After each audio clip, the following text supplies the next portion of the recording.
कानून कानून सबके लिए एक बराबर होता है। कानून का पालन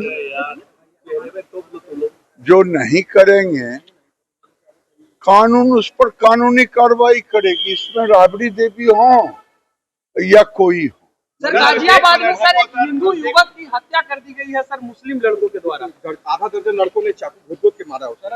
कानून उस पर काम करेगी। बंगाल में लोगों ने अभिषेक बनर्जी को इल्जाम लगा रहा है सर लोग। अभिषेक बनर्जी को एक चोट है नहीं, कोई नौटंकी से गिर जाए, कोई कुछ हो जाए।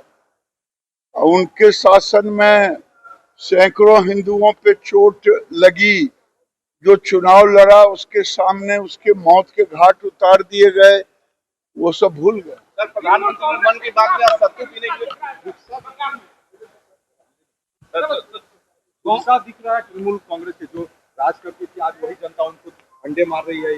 देखिए, जनता का गुस्सा अब निकल रहा है।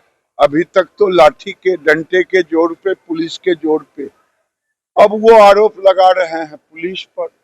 अब गुस्सा क्या, जो हो रहा है वो जनता के द्वारा हो रहा है। प्रधानमंत्री मन की बात में क्या सत्तू का सेवन करें?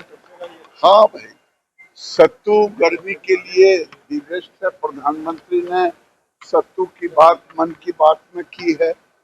सत्तू में प्रोटीन भी है, सत्तू के लिए शरीर के लिए भी स्वास्थ्यवर्धक है। प्रधानमंत्री की बात को मानना चाहिए। कानून सम्मत बात करनी चाहिए उनको भी। अगर उनका कोई दावा है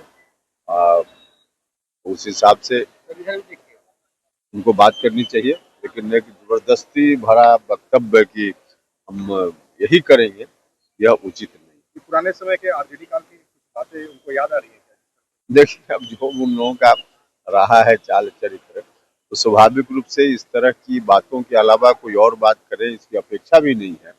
लेकिन आज के समय में ऐसी बातों के लिए की कोई इजाजत नहीं।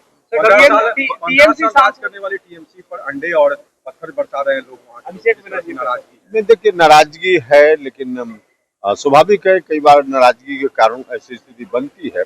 लेकिन आम लोगों से भी मेरा आग्रह है कि डेमोक्रेसी में इस तरह की चीजों के लिए गुंजाइश नहीं है।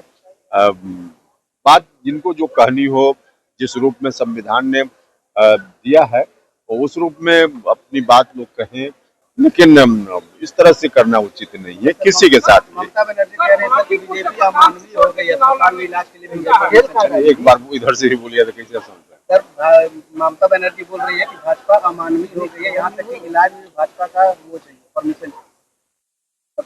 देखिए, अब सवाल इस बात का कि ममता बनर्जी खुद जो उनकी चुनावी हार हुई है, इसके कारण उन्होंने एक तरह से कहिए कि अपना बौखला गई।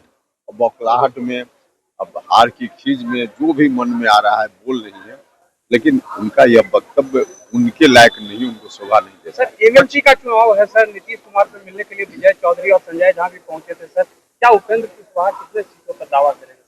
नहीं, हम तो बार बार ऐसी चीजों के लिए सार्वजनिक दावा कभी करते नहीं है। जहां दावा करना है वहां दावा ऑलरेडी है या करेंगे, लेकिन बाहर में इस पर डिस्कशन का कोई मतलब नहीं। और शांत किशोर बांकीपुर से चुनाव लड़ने जा रहे हैं, इतनी बड़ी हार नहीं मिली थी। देखिए, डेमोक्रेसी में हर संगठन को, पॉलिटिकल संगठन को या किसी इंडिविजुअल व्यक्ति को चुनाव लड़ने का अधिकार है। इससे कोई कैसे वंचित कर देगा? लड़ रहे हैं, जनता जवाब देगी। क्या इस शहर में चुनौती होंगे एनडीए के लिए? एनडीए को कहीं से कोई चुनौती नहीं है। सब लोगों को मालूम है कि वहाँ जीत होगी तो एनडीए की जीत होगी। हाँ, जिनको आजमाना है तो आजमा कर देख। राजद ने तेज प्रताप यादव को एमएलसी के लिए कैंडिडेट बनाने की बात की, लेकिन तेज प्रताप यादव कह रहे हैं कि हम अपने पार्टी सिंबल जेजेडी के सिंबल। नहीं, देखिए, ये सब हवा की बातें हैं आरजेडी की ओर से। जहाँ तक हमने देखा है कि कोई ऑथेंटिक बयान वैसा नहीं, और मामला ऐसे भी आरजेडी का है, उस पर हमारी क्या टिप्पणी हो सकती है? दीक्षांत एडुटेक लाया है दीक्षांत ई लर्निंग ऐप। बने दीक्षांत का चैनल पार्टनर और अर्न करें लाखों रुपए प्रति महीने।